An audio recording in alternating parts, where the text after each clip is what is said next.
the Father, and the Son, and the Holy Spirit, one God, amen. It's always a blessing to come back and be able to pray here at home. And it's a special day on the commemoration of Teta. She was a special woman, but okay. Is this better? Good. I've given whole sermons, and at the end, people say we didn't hear you again. So if you can't hear me, it's okay to raise your hand and do this. I'll figure it out. Okay? But whenever a family member passes away, of course what happens is you start to think, you start to reflect, you start to remember on their memories. And there's one memory and kind of one joke that comes to mind that I would always joke about with Teta whenever we would talk. Of course, my Arabic was bad and is bad, and it continues to get worse. And her English became almost non-existent. And so our conversations became shorter and shorter and more focused. But there was one joke that we always joked about back and forth. And she would always say, "How's mom doing?" I said, "She's okay, but I want to return her to you and raise her again and then send her back." So I would always say, "Rabbi hatani," and then bring her back. And we'd always joke about this. And as I was thinking about this joke that we exchanged back and forth time and time again, the joke was never because I was ever unhappy with the way I was raised. Sure, we had our disagreements, but I wasn't raised in an unhappy household. It was a great household. And it was a great household because of the ones who raised my parents. But in the exchange, in the joke, there was a message. And embedded in the message, there was a gift. And it wasn't a gift until I didn't realize the gift until afterwards, until I started to think about her life. And what I realized is that it was really the gift was to allow my mom to go back and be with her mother. Although I was saying go back and raise her, be raised again by your mom, the gift was to go back and be around her parent, or be around her mom. Because as parents, raising children is difficult. And it's so easy, and I fall into this, that we want to raise, I commonly want to raise my son and say, do as I say, not as I do. But if you've been a parent for a little bit even, and I'm a young parent, you realize that that doesn't work. They never listen to what you say. They'll always do what you do. And so it was a gift to my mom to say, go back and be around your mom, because she was a great woman. She is a great woman. She raised a great daughter. And I wanted her to go back and be with her, to absorb.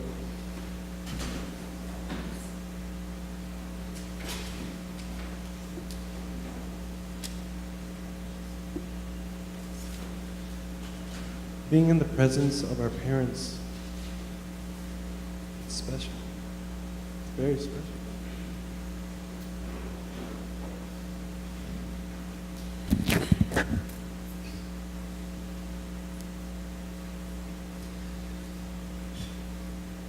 But not just raising kids, but raising anybody is hard work. It's very difficult to raise anybody in this day. Not just our kids, but some of us may mentor other people. And even mentoring people is difficult. Because you run into problems. Some problems are big, some problems are small. You run into mistakes. Some mistakes are small, some mistakes are big. So how, as a parent, do you teach? How do you anticipate all the problems that will come to be? You can't. It's impossible to anticipate and impart on your child or anybody that you're raising in this world the perfect answer to the situation, because every situation that comes is unique and challenging in itself. So what do? You give up? No. But what you do is you parent, or you lead, or you love out of integrity. You lead or love by example. And so I want to hold on to that. Because as we go into today's gospel, which comes from Luke chapter 9, verse 10 through 17, it's a story that all of us have heard many times over. And I'll be honest, every time I come and I'm going to prepare for the Sunday gospel and I read it's the 5 loaves and 2 fish and the 5,000, I'm like, I have no idea what I'm going to say again. Because we read the story so many times. But in this story, there is such depth. And so I want to ask is, what was the miracle of today? What was the miracle of today? And I think that you're thinking of a miracle and I'm thinking of a miracle, and I bet you they're different. Okay? We read the same story, we just heard the same story, and I'm asking, what's the miracle of today? And many of you are being like, I think Abuna should read his Bible, because the miracle is clear for today. The Lord fed 5,000 people. True, that's a miracle. But maybe I should rephrase my question, what's the greater miracle of today? And rephrase it, what's the greater miracle of today? So if we dive into our story of today, which is the feeding of the 5,000, we realize that Jesus was teaching the crowds, okay? He's teaching. And when Jesus begins to teach, a day is not sufficient enough for everything that he needs to teach us. Just like a day is not sufficient enough for us to learn from our parents, we need a lifetime. A day is not sufficient for Jesus to teach what he needs to teach us. And so they started early, and they went late. They went very late.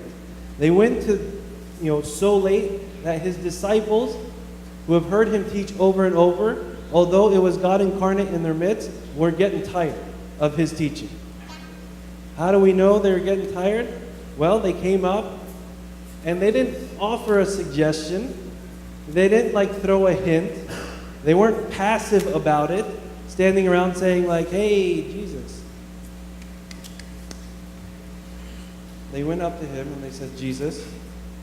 And the Bible says, they said to him, send the multitudes away. They told God incarnate, you send the multitudes away. Wasn't a suggestion. It was very, very strong, let's say, recommendation. They were instructing him. They were instructing the master to send the multitudes away. But you know what? They had good reason. They had a logical thought process. They said, if we look, they said, look, it's getting late. They need to go, lodge, and get provisions. The disciples were not being illogical. It was late. They were in a deserted place. They said it's time for the multitude of people to go away, to lodge, find housing somewhere, and to eat something. Because they didn't want to deal with all these people fainting on the way. So he said, Jesus, it's time. Tomorrow's a new day. We'll preach again. You'll preach again. More people will come. But today, we're tired. Send them away. And we have good reasons. But Jesus turned around. He said one thing to them. He said, you give them to eat. You give them something to eat. This is where my question is, well, what's the greater miracle of today? Face value, and what I've preached on many times, is that the greatest miracle was how he took 5 loaves and 2 fish, and he fed 5,000 people. And I've been in this position before, and I've made a big deal out of the number of people. Not only do we say 5,000, we say 5,000 men. We aren't even including the women and the children. So it must be many, many more. We try and make this as big as possible.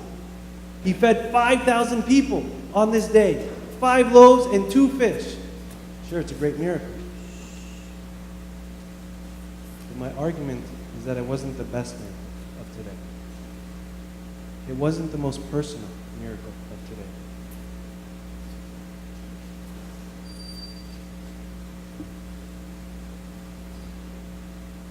The miracle came in his words to his disciples. He said, you give them something to eat.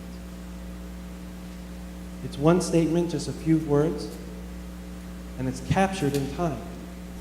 He said, you give them something to eat.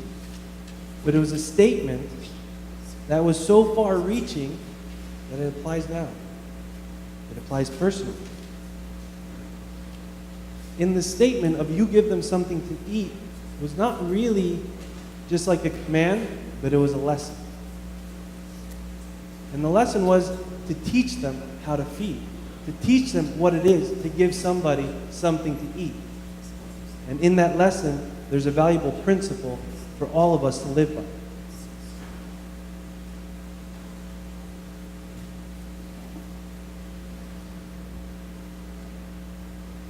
The reason why I say feeding 5,000 was a nice miracle, but not the great miracle of today, because 5,000 people came back again, and they just wanted to eat. 5,000 people ate, 5,000 people left, more people came, and Jesus called them out. He said, you came to me, not for me, but you came for food. Now, if I think of miracles, I ask myself, well, what's the purpose of a miracle?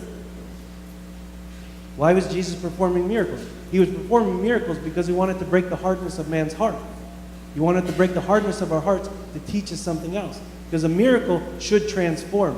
A miracle should change us from the inside out. But when 5,000 people came and ate, and they left, and they came back again, I would say, this was a miracle, yes, but not the best miracle of today. Not the best miracle of today. Because these people, the 5,000 who ate, left, and came back, were not changed. Were not changed.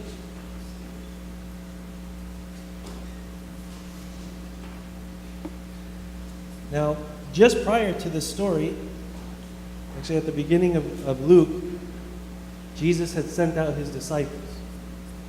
He sent them out on their first mission. And he sent them out saying this: take nothing for the journey, neither staff, nor bag, nor bread, nor money, and do not have 2 tunics apiece.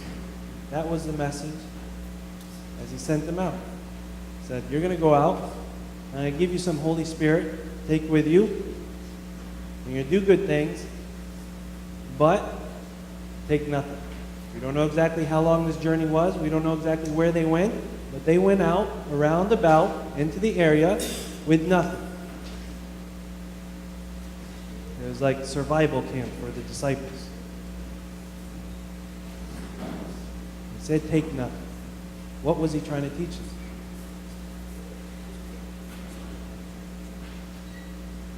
It's okay. You can raise your hand. What was he trying to teach them? He sent them out, and they went and they did miracles. But he said, take nothing. Was it about the miracles that they did, or about the lesson that they were learning? And actually, when they went out, they came back, Jesus started to teach, they started to debrief, and then the multitudes came, and that's the day that we're on. They came back from a journey where they had nothing on the journey. They were challenged to rely. They were challenged to trust. They were challenged to know that God will provide what they needed. And they came back. They started to debrief. All the multitudes came. And here we have ourselves, 5,000 just men, not including the women and children, so many, many more, sitting before him. And Jesus turned to them and said, you give them something to eat. Jesus was continuing the lesson that he wanted to teach them.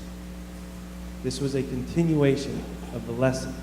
5,000 people, they were the beneficiaries of the lesson.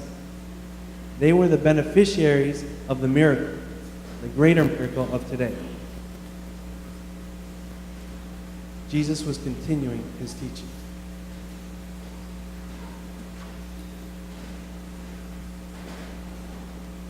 When Jesus said, you give them something to eat, he wanted them to learn 2 things.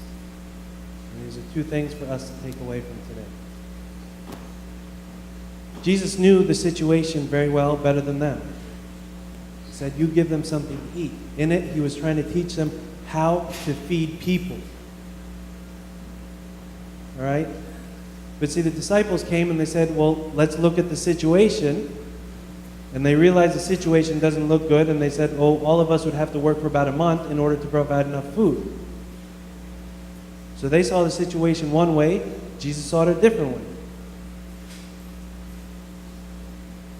They looked and they said, well, what sort of resources do we have? We don't have enough resources.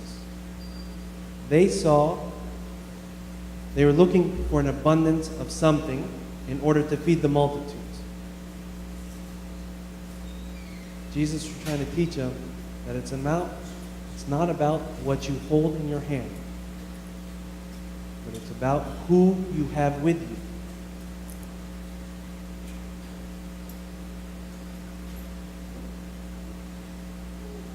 Jesus redefined the situation about what it is to give abundantly to other people. Because giving abundantly to other people is not about what you have, but it's based on whose presence you have in you. He redefined what giving abundantly is. He said, giving abundantly is not about what you have in your hand. It's not about the number of gifts that you have in your repertoire. It's not about the financial ability you have. It's not about the amount of time that you have. Giving abundantly is solely dependent on whose presence you have with you.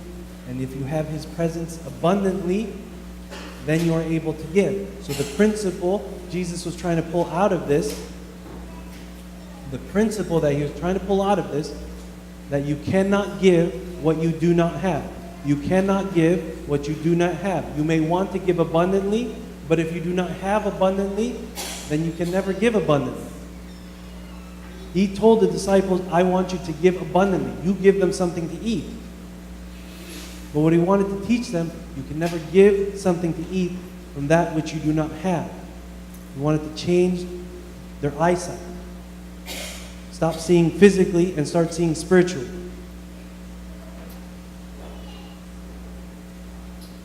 So that was the first thing that He wanted them to teach. That He wanted to teach them. That our ability to give freely and abundantly is not based on our possessions, but solely on whether I choose to be in His presence or not. Let me give you two examples. First example was how I started the sermon. Mom wanted to give to our family what she inherited. Well, she had an abundant life with her mother. And out of abundantly being in her presence, from that came the gift that she gave to us. If you're a servant, those who you serve, what do you give to them? Do you give out of your gifts, or are you giving out of your time with God? It's easy to give out of our gifts, and God has given us gifts, and He wants us to use it. But never use it to the point that it takes away our absolute need to be in His presence. Jesus didn't want us to just give gifts to other people. What He wanted was for us to get Him and then to give Him through our gifts, not to just give gifts. Giving gifts is a superficial gift. But first being in His presence, abundantly, then stepping forward, and through your gifts, offering is a much deeper and a richer gift to somebody else. But it all applied, but you apply the principle to it, and it tells us that we cannot give what I do not have.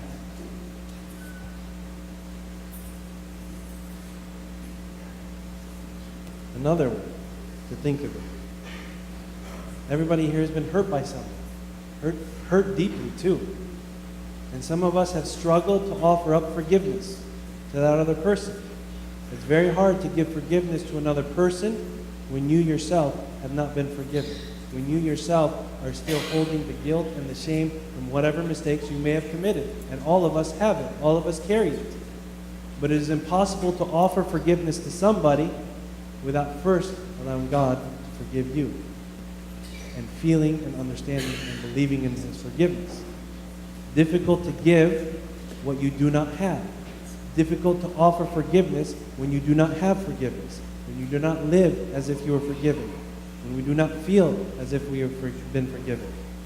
We cannot give what we do not have. So that was the first lesson. He redefined what abundance was. And the said abundance is not about what you have or what you give. Abundance is about whose presence you are in. Lastly,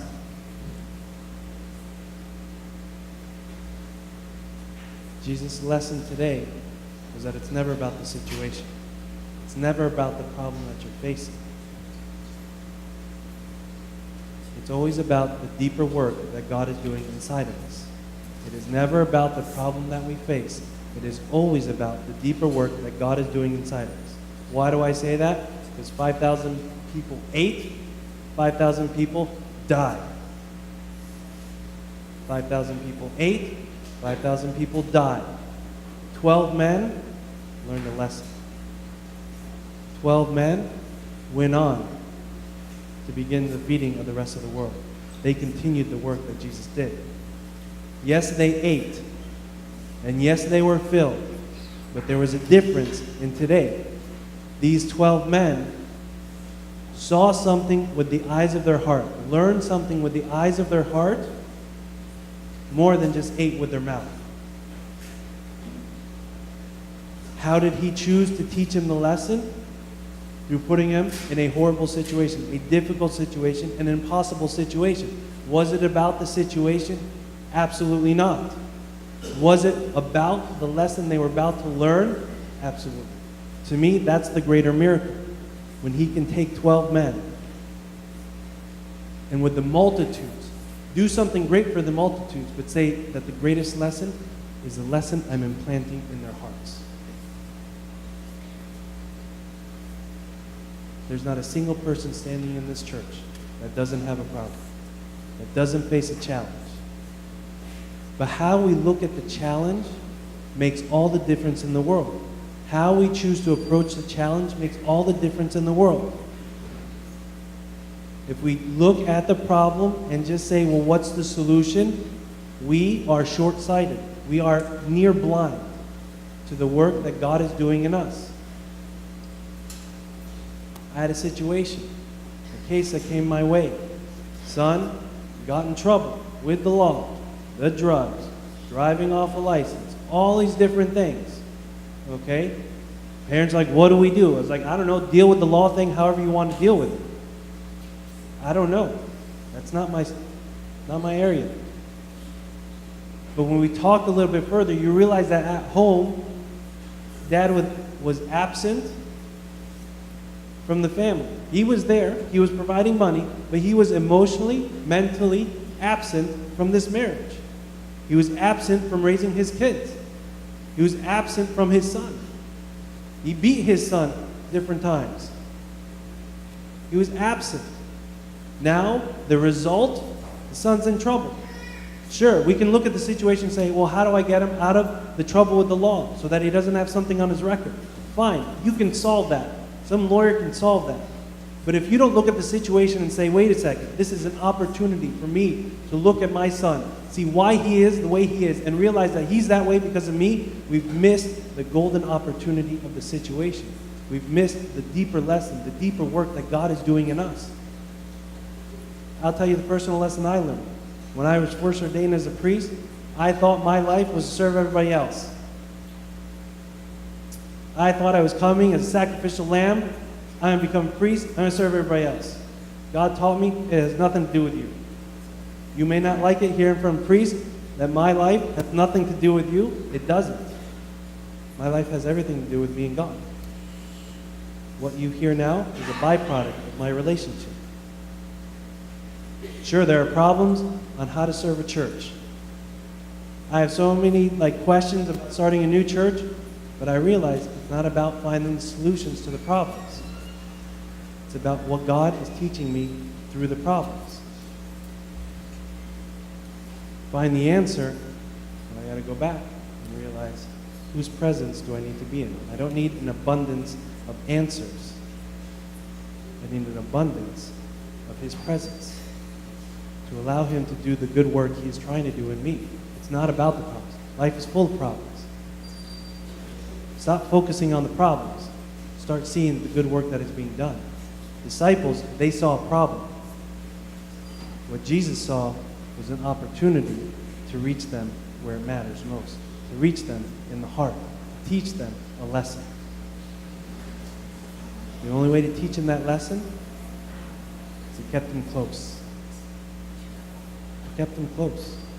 He made him experience difficult things, to see hard things. What he wanted to do was teach them that what you need is not an abundance of resources, not an abundance of money, not an abundance of bread or fish, but what you need is an abundance of my presence.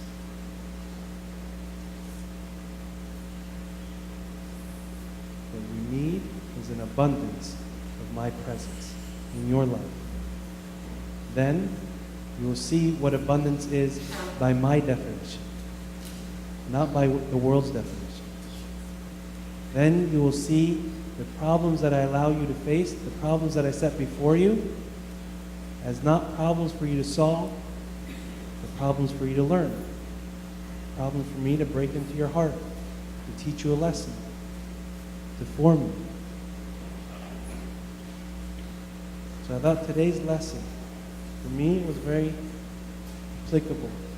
Because as we celebrate the life of our grandmother, I appreciate the abundance of time that Mom got to spend with her. Because I'm the beneficiary of that. Sure, they had problems. I know my mom got in trouble a couple times.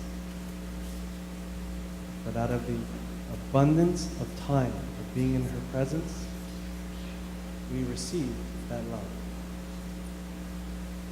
Out of the abundance of time that we spend with God, He redefines what abundance is. He teaches us that you cannot give what you do not have. And lastly, He says, it is never about the problem that you face, but about the good work I am doing in you. About the good work I am doing in you. 5,000 people ate. 5,000 people died. You ask me if I could take anything out of this, I say I want Jesus to come and ask me, you give them something to do. Because that was a greater lesson of today. That was the greater miracle. Teach a lesson like that. That's a miracle. Not to take away that feeding 5,000 is difficult. It's difficult for me, not for God. You choose the miracle. You just want to eat? Or do you want to learn? You want to eat or do you want to learn? Choosing to eat? Go ahead. Jesus got plenty of food. Choosing to learn? That's a miracle. Choosing to learn from God Almighty? That's a miracle. And it's an awesome miracle. It's a miracle that He presents to us every day we live. Through the different challenges we face, through the obstacles we see, and in our families. Glory be to God, brother. We're so grateful for the words of grace that the Lord gave Abuna David.